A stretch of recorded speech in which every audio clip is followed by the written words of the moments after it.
Welcome to Donmar TV News Channel. Si Pangulong Rodrigo Duterte ay may mga panibagong pahayag hinggil ho dun sa nagiging bangayan nila ni Senator Manny Pacquiao. You know, when you are a champion in boxing, it doesn't mean to say that you are a champion in politics. So he's blubbering his mouth, tapos na. I am waiting for resort for the next department that he would choose to investigate. Pero imbestigahan niya ito Di upuan niya ito. Upuan niya ito, mag-imbestiga siya, huwag siyang padaloy-daloy. At kung meron man siya ibang kompromiso, ata yata he has a scheduled fight, but suddenly nag-back out.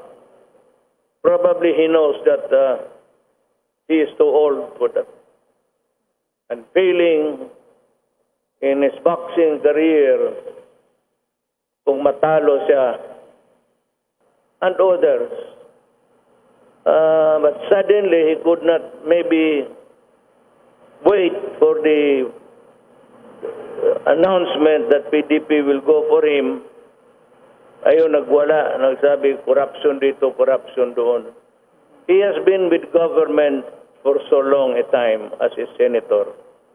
My question to Pacquiao is, bakit ngayon ka lang nagsalita? At bakit umatras ka doon sa boxing? Kasi alam mo, kung matalo ka, you are a gunner. Wala ka talaga. Sir, Those are your inconsistencies in your career. Tagahintay kami kung sino pa, pero I expect him to sit in Congress, do not go anywhere, finish and find out the corruption that you are talking about. Kung mag-report ka lang isang buwan, then I would say that you are a shit. A shit is a shit.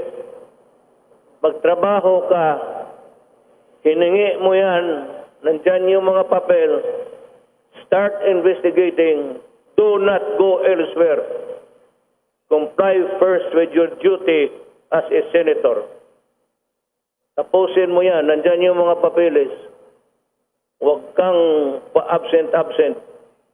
Ikinagulat na ni Senator Manny Pacquiao ang pagbuhos daw ng mga sumbong at dokumento na dumarating sa kanyang tanggapan ay pinaparating bilang patunay na may mga nangyayari pa rin korupsyon sa pamahalaan. Ayon sa senador, bagamat may mga inisyal na siyang impormasyon dati pa dito sa mga sinasabing katiwalian, hindi naman niya inaasahan na dadami pang matutuklasan at gayon din yung mga reklamo na ipaparating laban sa iba't ibang ahensya. Pagbabahagi pa ng mambabatas, noon pa sana niya gustong silipin ang issue ng katiwalian sa ilang ahensya ng pamahalaan, ngunit baka raw isipin ng presidente na hinahanapan niya ng puntos ang ating gobyerno. Pero ngayong siya na mismo ang hinamon ng Pangulo, malaya na raw siya na may lalabas ang nalalaman ukol dito sa mga impormasyon ng korupsyon.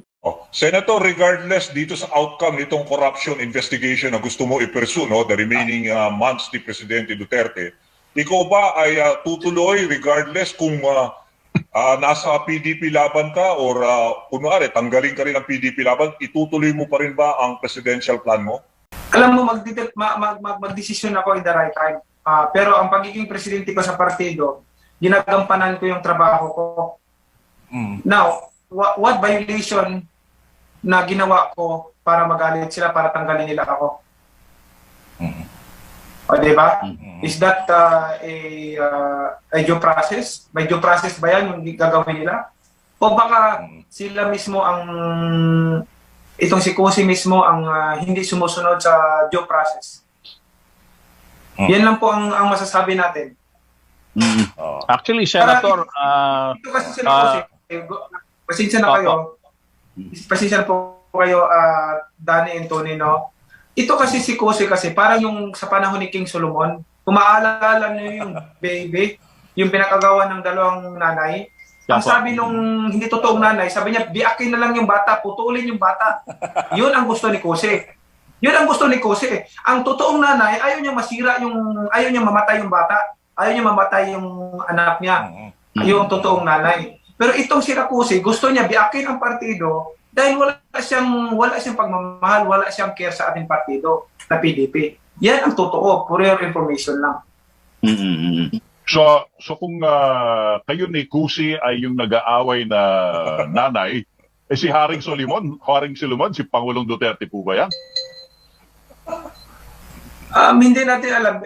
Sinasample ko lang yung sitwasyon ng sa sitwasyon ng baby doon sa panahon ni King Solomon na yung hindi totoong nanay gusto niya biakin yung bata, putulin yung bata kasi wala siyang malasakit, wala siyang pagmamahal sa anak, sa bata. Same thing with this Kusi and Matibag. Gusto nila biakin yung partido, buwagin yung partido, paghihiwalay yung partido dahil wala silang pagmamahal. Ginagawa lang nilang yung stepping stone itong partido na ito para sa kanilang mga vested interest. That's very clear. And gusto kong from now on, gusto kong alam sa kanila, not in my time as a president of the party. Gusto ko silang turuan ng leksyon. Alam mo, sa totoo lang, ewan ko minsan tuloy naiisip ko parang lumaki na ulo nito ni Pacquiao eh. Ako ayokong isipin yun eh, na lumaki na yung ulo niya, na porket sikat siya, porket sobrang dami ng pera niya, porket nagtagumpay siya, kaya na niya sa politika. Sir, alam mo, lagi mo lang tatandaan yan. Nakasulat po yan eh. Nasusulat po yan. He who humble himself, di ba, will be exalted. And whoever exalt himself will be humbled. Napakasimple ho yun sa Biblia na lagi mo hong bitbit. Sana po, wag tayong maging ganun. If there is one thing na katangian ho ng totoong Bible-believing Christian is number 1, humility. Bakit? Ito nga hong ating sinasamba ang Panginoong Hesus isang Diyos, isang hari ng mga hari, and yet came down, washed the feet of the disciples. Hindi ho kinontra, hindi inaway, hindi ho ganun. Diba? So humility is one of the traits ng isang totoong mananampalataya, sir. Second, alam niyo po kung ano, love. Love for the nation and your enemy. Sir, ngayon pa lang ho, yung love parang nawala na ho sa inyo. True, maraming salamat po. Hindi, ako ito lang naman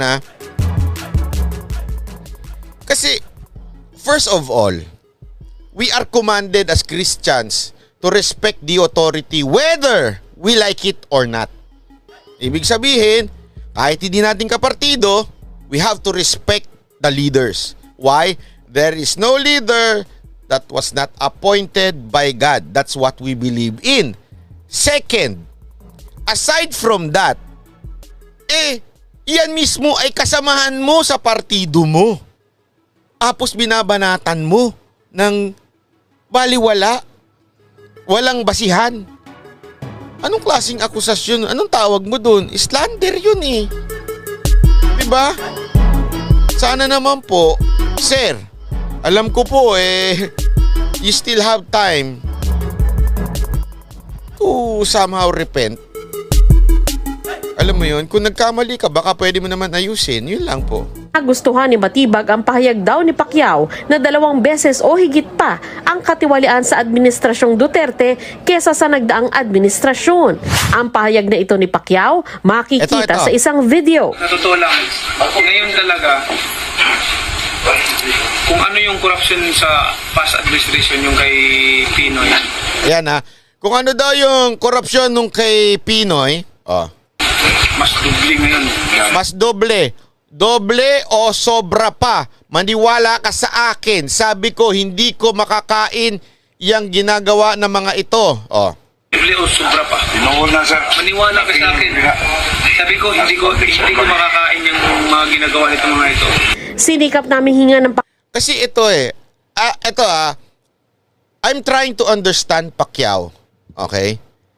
Oo, there is corruption in the government. But one thing for sure, hindi yan kinukonsin ni Pangulong Duterte. Corruption is always there. Ulitin ko huwag tayo magmalinis. Corruption in government, nandyan lagi yan. Even in church, there's corruption. Hindi ko sinasabi yung mga churches dito sa ating bansa, pero even doon may corruption. Alam mo natin yan. Ngayon, inaayos. Okay, maganda. Nagre-repent. Okay, maganda. Pero it doesn't mean, yung pinaka-head of the church mismo, corrupt na. Malamang meron lang, may mga makasalanan sa baba, may mga makamundo lang sa baba.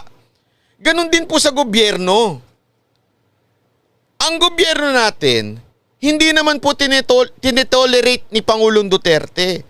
As a matter of fact, dalawa pa nga ang kanyang binuong, ewan ko kung sa kanya nagsimula yon, pero matinding ahensya na nagdi-deal ngayon sa corruption, yung PACC at saka yung ARTA, anti-red tape. Mamaya ipapakita natin yung balita na yan. Alam ko na frustrate ka kung may mga nakikita kang korupsyon sa kapaligiran mo. I understand. Pero accusing the entire government will not help. At the same time, it will only demoralize other government officials and government employees na tuwid. Na sana naman, Pacquiao, iniisip mo yan. Sa habang nagsasalita ka at sinasabi mo, mas corrupt ngayon. Dahil hindi naman so sino corrupt? Sige nga. Hindi ka nga makapagsalita na specific na tao kung sino yung corrupt, kung sino yung nagnakaw. Tapos sasabihin mo, corrupt ang entire government because of the mas corrupt pa siya kaysa doon sa mga nakarang administrasyon. Napakakapal naman po ata ng mukha nyo, sir.